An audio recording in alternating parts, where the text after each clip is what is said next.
¿Y llegó a haber violencia digital en tu caso? No tema de redes sociales, pois eu ao mellor hoxe subía unha foto con el e tiñamos 5 me gustas, pero ao mellor mañán subo unha foto con unha amiga e teño 10 me gustas. Aí había pelea xa. De por que comigo tes menos me gustas e por que con ela tes máis. E miraba de quen eran esos me gustas. Si resulta que en 3 fotos seguidas teño un me gusta de alguén que se chame Luís queda bloqueado. Quen é Luís, por que? Bloqueado. Borrado da cuenta e bloqueado. ¿Y qué crees que le podía llevar a comportarse así? Inseguridades. Unha persona así é inseguro, é un narcisista e obviamente son persoas que teñen unha enfermedade que se chama maldad. A maldad non se cura nunca. Entonces... Ostras, y claro, porque me decías antes como que era una persona muy sociable. Sí. Claro, es una persona que igual de primeras dices, esta persona no tiene inseguridades, ¿no? Exacto, pero sí. Todas as persoas así teñen inseguridades. Calquer persona que quere machacar a persona que ten ao lado, da igual que sea a tua moza, teu mozo, un compañeiro de traballo, unha compañeira de clase, e que da igual un veciño. Son inseguridades, porque están machacando a unha persona para esas persoas, para eu, por exemplo, machacarte a ti, para eu sentirme mellor, porque eu vou quedar por encima túa. Son persoas inseguras. Ostras, ¿y cómo fue continuando esa escalada? O sea, fue con la ropa, los comentarios, dejarte tirada, ya con cosas más sutiles que lo de dejarte 5 horas en una cuneta, por supuesto, ¿no?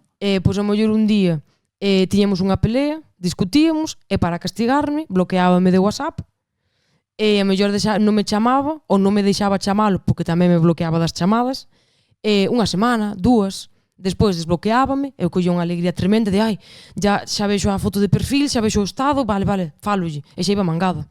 Jolín, é que bloqueeite porque non quería discutir máis, bloqueeite porque estabas me poñendo negro. Non, ten razón. É que eu a veces tamén pásome moito. Ou a mellor xa un día discutindo no coche, obviamente nunha pista apartada, non iba a ser no centro de Santiago nin no centro de Boqueixón, e frena o coche e dime baixa. De noite. De día eso non iba a facer ni de broma. Eu a mellor quedaba nunha cuneta esperando 5 minutos, 5 horas, 3 horas, antes de que se fixera de día, lógicamente. E cando chegaba, eu tiña que pedirlle perdón.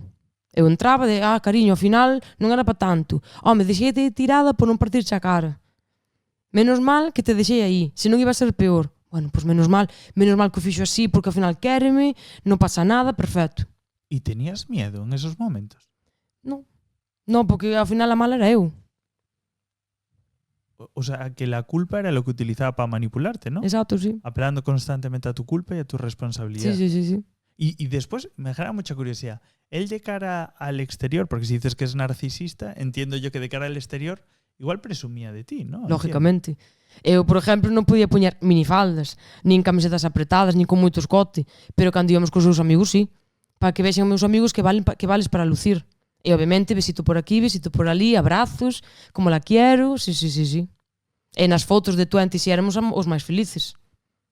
Sí, que además estamos en la sociedad donde el escaparate Instagram, el escaparate TikTok es como todo perfecto. Exacto. Y detrás de toda esa supuesta perfección había toda esta historia, ¿no? Sí, de fondo. Sí. Eso despois tamén ten consecuencias. Si chegas hasta o final, ten consecuencias. Y digo yo, yo imagino, voy con mi pareja, me deja tirado en la cuneta, ¿se va? Yo no sé qué se me pasaría por la cabeza. Que jolín, marcha, non vai volver, vai moi enfadado, e se non volve, claro, como fago para ir para casa, claro, é que se chamo a esta amiga, que explicación lle dou, porque non lle vou dicir isto, porque vai pensar que realmente é así, non é así, porque a culpa é miña. Le protegías? Obviamente. Sí. Eu unha vez contei a unha amiga que me puxera os cornos, esa amiga díxome, tía, déjalo ya, non te merece, jolín, non le des máis oportunidades, porque non? Nunca máis lle contei nada máis a esa amiga.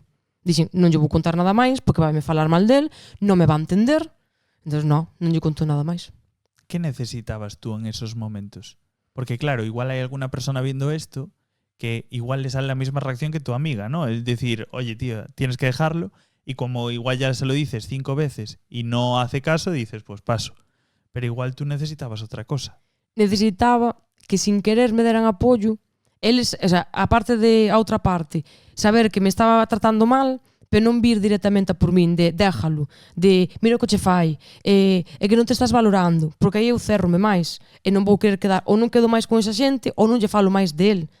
Entonces, non, quero que necesitaba que me seguiran apoyando e facendo oídos tapaos que costa moito, porque obviamente agora entérome que teño unha amiga que está pasando eso e claro, teño que disimular para que ela se abra, no momento que ela vexa que é confiable estar comigo, que se abra, para dicir, mira tía, me está pasando isto, ayúdame. Pero claro, como eu diante da xente era a muller normal, era unha muller super enamorada, non daba a sensación de estar sendo maltratada, e como el non se deixaba ver realmente cara ao público como un maltratador, non te enteres. Y entiendo que una vez consiguió aislarte y tú estás, solo con él, claro, dejarlo iba a ser mucho más difícil, ¿no? Sí, porque solo tiña él. Si me dejas, ¿con quién vas a estar? ¿Quién te vai querer? Tal y como eres. Si cada vez estás más fea, más gorda, no vales para nada. ¿Quién te vai querer? Menos mal que me tienes a mí. Pues tens razón. Menos mal que o teño él, que sí, que queda con as outras chicas por fora, pero na casa está comigo. Entonces, claro, no. Menos mal que o teño él. ¿Y hasta ese momento tú no habías tenido algún ápice de emoción negativa hacia él? No. Simplemente, pues, en momentos que nos enfadábamos, nese momento dicía, deixo porque non aguanto máis. Ao rato pasábame. Porque pensaba e dicía, non, como vou deixar se despois portase genial comigo, lévame por aí de paseo, como fora un can, lévame de paseo, facemos moitas cousas, estamos super enamorados, simplemente que a veces se enfada porque eu fago que se enfade. Ostras, a que tú creías que tenías toda la responsabilidad de lo negativo en la relación, ¿no? Exacto, sí. ¿Y creías que él, como era algo superior a ti? Sí, porque ele era máis delgado que a min, cosa que pensas cando eres adolescente, que dices, se estás máis delgado, molas máis. Mentira, non, pero claro, ele está delgado, levábase ben con todo o mundo, dá igual que deixar o seu traballo porque iba a conseguir traballo en calquer lado, porque era moi bo traballador, encantaba a xente, entón claro, era moito mellor. Entendía de moitas cousas que eu non entendía, entón claro.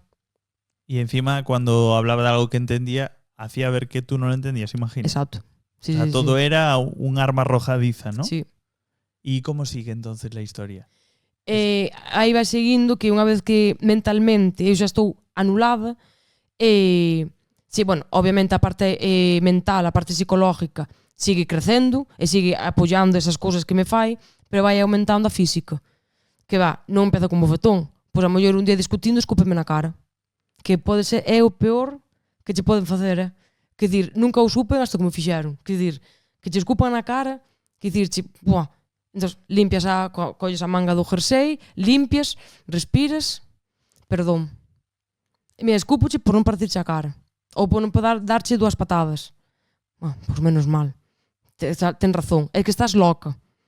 Non, si tens razón. Que dir, eu cando acabou todo, eu non soportaba que me dixeran loca ni de broma, porque cheguei a pensar realmente que estaba loca. Cheguei a pedir cita nun psicólogo, que eu non creía nos psicólogos, que conste. E cando ele se enterou, dixeme, vou-te deixar, deixo-te, non quero que a xente se entere que estou cunha loca de verdad. Dixen, vale, entón cancelei a cita, lógicamente. Despois, ao mellor outro día, sin querer, tirábame do pelo. Ou sin querer, dábame unha patada. A mí nunca me ibas a ver cun ollo morado. Nunca. Podíasme ver cas pernas con moratones, con cortes, nunha teta, nun brazo, pero na cara nunca. Nunca iba a ter cicatrices visibles. E outro día, ao mellor, discutindo, apagaba o pitillo na miña piel. Non me apagaba nun moflete, por exemplo. Apagábame nun brazo, nunha perna, onde fora. Molesta moito eso. Entón limpias a ceniza. Perdón. Me dice que mira o que me faz facer. Non, se tes razón. Da verdade que se non gritara tanto, se non me puxera tonta, se non lle discutir así porque non teño razón. Despois, a mellor outro día, pois empezan os bofetóns. Ou, por exemplo, collerte polo cuello contra a parede. Obviamente, nunca máis fixou, pero intentouno. O sea, meteume ese medo de hasta aquí. Que dir, mira, non te fixo porque, bueno, ao final dasme algo de pena. Entón, bueno, ao mellor se quería conseguir algo de quedaba con algunha amiga de puedo quedar con Lara. Vale, sí que podes, pero se queres quedar primeiro, sabes o que hai que facer. Pa a cama. Si non, non. Plan, vale.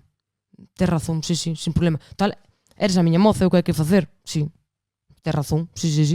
Dios, que, o sea, llegabas al punto de pedirle permiso para hacer cosas. Sí, que as miñas amigas si tiña que quedar. Ou se en algún momento non podía quedar porque el non me deixaba, as miñas amigas non iban a saber nunca que era porque el non me deixaba. Era porque, chicas, perdonar, baixo unha regla, doime moito a barriga, quedamos outro día.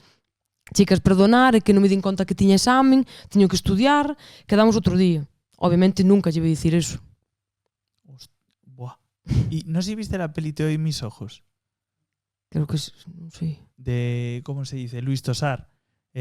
Bueno, trata un poco de todo esto. Non Y hay te la una vi. escena, bueno, claro, una mujer maltratada, y hay una escena en que Luis Tosar, que representa a la pareja maltratadora, levanta la mano y sin llegar a tocarla, su pareja empieza a temblar muchísimo y se mea encima. Sí. Era como que generaba la reacción solo con el gesto que la persona aprendió que llevaba una agresión. Sí, ¿A sí, ti sí. te pasaba eso?